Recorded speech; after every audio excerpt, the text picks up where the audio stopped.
On est ensemble. On est ensemble. On est ensemble. On est ensemble. On est ensemble. On est ensemble.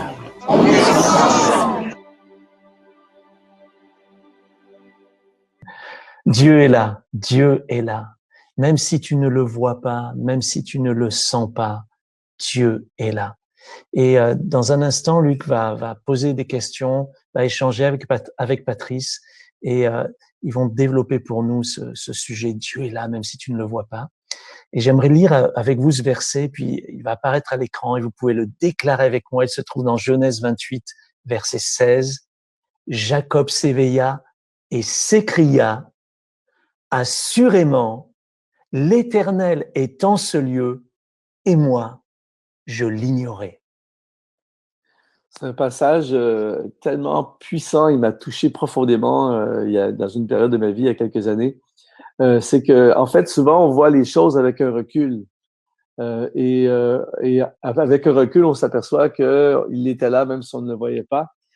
Et Patrice, les gens, en fait, la nature humaine, c'est de vivre en fonction de ce que l'on voit.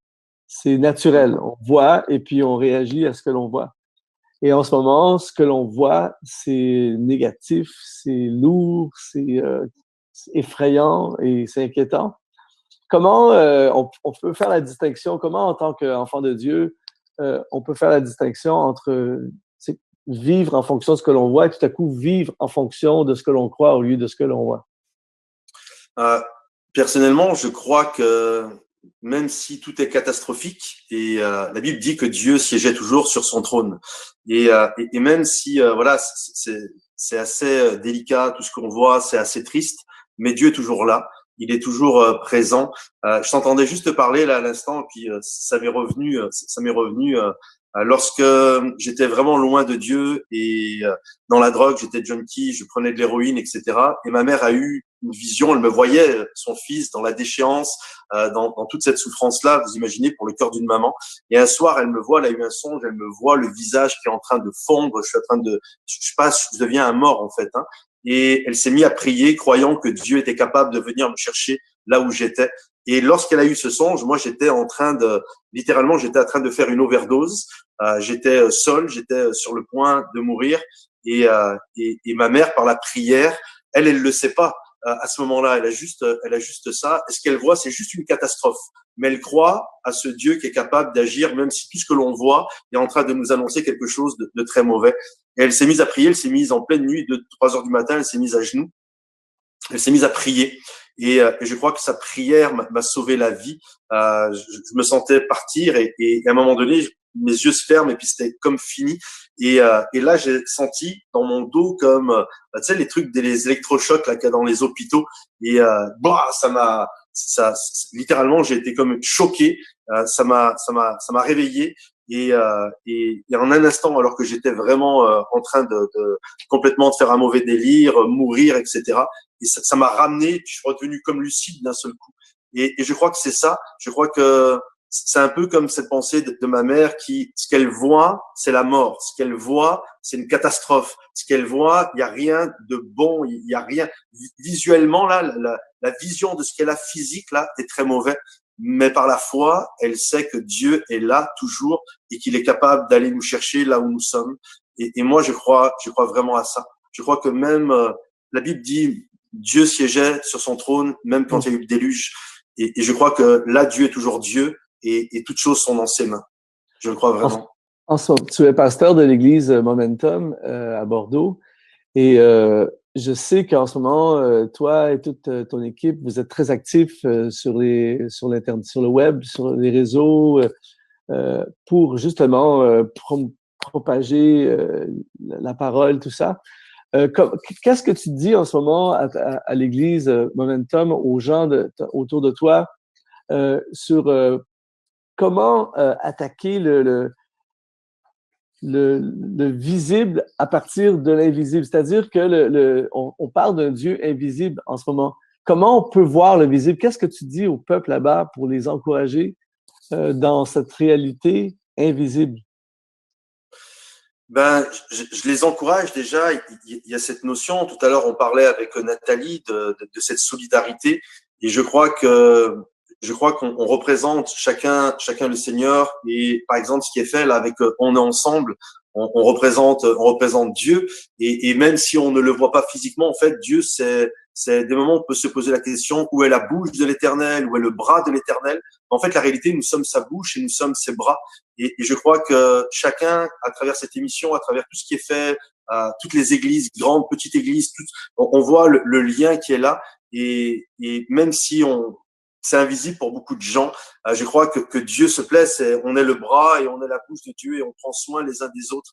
Et il y a cette notion, on essaye de garder le contact avec tous ceux de l'église. Là, j'ai eu cet après-midi Mathieu Perrault, qui est le pasteur qui s'occupe de l'enfance. Ils ont, en l'espace de moins d'une semaine, téléphoné à tous les parents avec sa petite équipe et on essaye de voir toute l'église. Donc, il y a toute cette notion, ce qu'on peut faire au niveau solidarité sociale. Il y a également tout le travail qui est fait sur le web. Mais c'est vraiment cette notion de montrer Dieu. Je me souviens quand j'ai donné ma vie à Jésus, peu de temps après, peut-être une semaine après, je me retrouvais dans une situation d'angoisse et de stress et j'étais seul. Et je me souviens de ce psaume, comme Nathalie, c'était le psaume 23. Moi, ce qui a marqué ma vie, c'est le psaume 121. Et quand je me sentais seul comme ça, j'aimais ce que Dieu est là. Et il y a ce verset qui dit, il est l'ombre de ta main droite. Et je me souviens à ce moment-là, c'était l'été, je faisais comme ça avec ma main et je voyais l'ombre et je disais, ah, Dieu est là. Et pour moi, que ça devenait visible. L'invisible devenait visible. D'un seul coup, il devenait l'ombre de ma main droite et je savais que Dieu était là, même si c'était assez catastrophique autour de moi, même si c'était du stress, mais Dieu est là. C'est puissant, cette pensée de Jacob qui dit « Il était là, même si je ne le savais pas ». Et je pense tout le temps, moi, quand on parle de ce sujet, je pense tout le temps à cette fameuse histoire de Shadrach, Meshach, Abednego qui sont jetés littéralement dans la fournaise. Juste une fournaise normale, ça tue. Et le roi, il chauffe la fournaise 7 fois plus pour être certain que c'est la catastrophe. Les gars sont dans une situation sans espoir. Ils osent affronter la fournaise et on voit qu'ils sont calmes. Et après ça, ça dit qu'il y a un 4e personnage qui est apparu dans la fournaise avec eux. Et qu'est-ce que ça te dit, toi, ce passage et cette histoire, surtout en rapport avec chacun d'entre nous on est dans un genre de fournaise en ce moment. Et comment on peut faire le parallèle entre cette histoire et nous aujourd'hui? Au niveau du parallèle, il y a déjà cette notion sur les 3 personnages dont tu parles, qui passent par un temps difficile, qui se tiennent d'ailleurs pour Dieu. Et à la fin, on voit ce 4e personnage. Hein.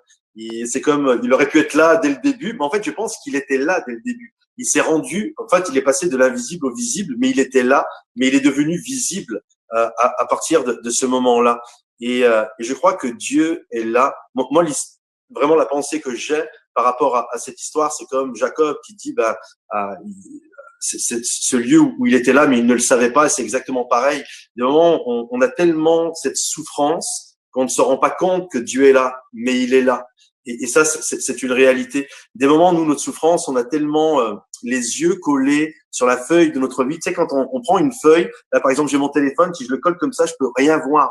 Mais si je recule comme ça, petit à petit, le texte qu'il y a, alors on recule plus ou moins loin suivant l'âge qu'on a, Luc, hein, mais quand on recule comme ça, d'un seul coup, on voit un mot, on voit un paragraphe et on voit toute l'histoire. Et moi, des moments, c'est vraiment cette notion d'Ésaïe 55, autant les cieux sont élevés au-dessus de la terre, autant les pensées de Dieu sont élevées au-dessus de nos pensées. Et là, en fait, on a l'impression que tout est compliqué, qu'on voit pas grand-chose, mais Dieu est là. Et il est présent. Jésus a dit à ses disciples, c'est fou parce qu'on sait que Jésus sait tout, et il dit à ses disciples, je serai avec vous tous les jours jusqu'à la fin. Et au moment où il leur dit ça, ils vont bientôt entrer dans la plus grande persécution. Et donc, Jésus est parti, mais il était là.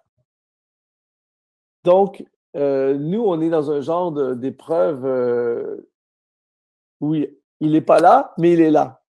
Comment on vit ça, là? Moi, je suis confiné chez moi en ce moment. Je lis tous ces passages. Je lis « Je serai avec vous tous les jours », Shadrach, Meshach dans la fournaise, Jacob, tout ça. Mais là, moi, je suis confiné chez moi. Je sais pas ce qui va m'arriver. comment je peux appliquer ça dans ma vie aujourd'hui? Comment je peux vivre cette réalité de savoir que Dieu est là, même si je ne le vois pas?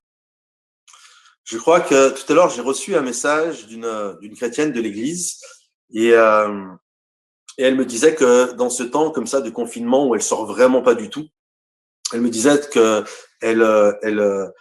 elle souffrait pas pour le coup là de la solitude parce qu'elle sentait vraiment la présence de Dieu. Et je crois que cette période de confinement, cette période où c'est compliqué, où on se retrouve seul à la maison, c'est aussi une période de louange, de prière, de lire la parole de Dieu. Moi, je sais que j'aime beaucoup lire la parole de Dieu et de prier sur ce que je suis en train de dire pour me l'approprier. Et je crois que c'est vraiment une notion de croyance où je prie et je veux croire, je lis ma Bible et je veux croire que Dieu, ce que je lis est vrai. Et c'est de faire foi comme jamais auparavant. Il n'y a pas de formule magique où non, je lis et je crois que sa parole est la vérité. Et si Dieu me dit qu'il est là, je veux y croire. La foi, c'est une ferme démonstration des choses qu'on espère. Hein. Donc, on a cette espérance que Dieu est là. S'il y a cette émission-là, c'est parce qu'on a l'espoir que Jésus est ressuscité. Sinon, on serait pas là. Et là, c'est exactement la même chose. L'espérance, c'est l'essence de la foi. S'il y a pas d'espérance, la foi, elle est morte. Mais l'espérance, d'un seul coup, me donne, j'ai foi parce que j'espère, parce que je crois que Dieu est capable d'agir. Et donc, là, tout seul, confiné, je veux croire, comme jamais auparavant, je veux croire que Dieu est là. Je veux croire que je peux mettre de la louange. C'est le moment d'écouter de la louange. C'est le moment il y a plein de belles choses qui se font. Mais c'est aussi un moment peut-être de reconnecter dans nos vies folles d'agenda où on court à gauche, à droite. C'est le moment de arrêter et sachez que je suis Dieu. Ouais. Et c'est le moment d'arrêter et de savoir qu'il est là et il est présent avec nous. C'est la saison en conclusion, Patrice, je crois que c'est la saison des ministères Barnabas. C'est-à-dire les encourageurs comme toi. Je crois que c'est la saison, on a besoin des personnes comme toi plus que jamais. Et tu as écrit un livre qui dit que le meilleur est en avant. Est-ce que tu as un message, en conclusion, un message d'espoir? Allez, active-toi, là, sors le Barnabas de toi là, et bombarde d'espoir. Ouais, Voici, je te donne le micro. C'est ça. Moi, je crois vraiment, c'est un leitmotiv. Je crois que le meilleur est toujours devant nous. Et je crois que même dans une situation catastrophique, même si on serait au crépuscule de notre vie, là, prêt à passer de l'autre bord, je crois encore que le meilleur sera devant nous. Il y a cette réalité, nous devons, et puis c'est normal, hein, c'est normal, on s'accroche comme ça, hein. Mais Paul disait aussi, la mort met un gain. Alors, je veux pas casser l'ambiance en disant ça, mais pour lui, en fait, il savait que le meilleur était vraiment devant. Et c'est ce qui fait que je pense qu'il vivait plus sereinement son présent parce qu'il savait ce qui l'attendait. Et il y a vraiment cette notion. Et moi, je crois que le meilleur est devant nous, ici-bas, sur cette terre, tout le temps que Dieu va nous donner de vivre un jour, 1 an, 10 ans, 50 ans, le plus longtemps pour vous, je l'espère, hein, ou même si la vie s'arrêtait ce soir, je crois encore que le meilleur sera devant nous. Je crois encore que Dieu nous aime, que Dieu veut nous prendre dans ses bras. Je crois à la félicité éternelle, c'est ça. Et je crois que Dieu n'en a jamais fini avec nous. Il est là. Et notre Dieu, c'est un Dieu d'espérance, c'est un Dieu d'espoir. Alors, je parlais de l'espoir, mais c'est ça, c'est un Dieu d'espérance. Et j'ai cet espoir. Voilà, c'est mon cœur. Bravo, merci, c'est bon. Amen, amen, amen.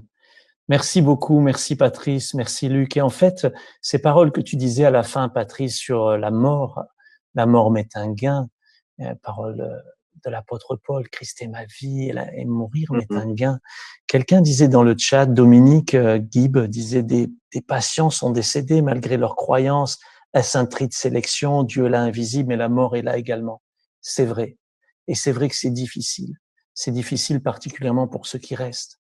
Mais pour ceux qui partent, on sait chacun d'entre nous qu'on n'est que de passage sur cette terre et ce virus, cette pandémie nous le rappelle.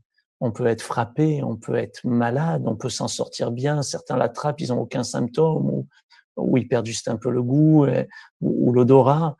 D'autres ont de la fièvre, d'autres ont des problèmes pulmonaires et puis d'autres en meurent.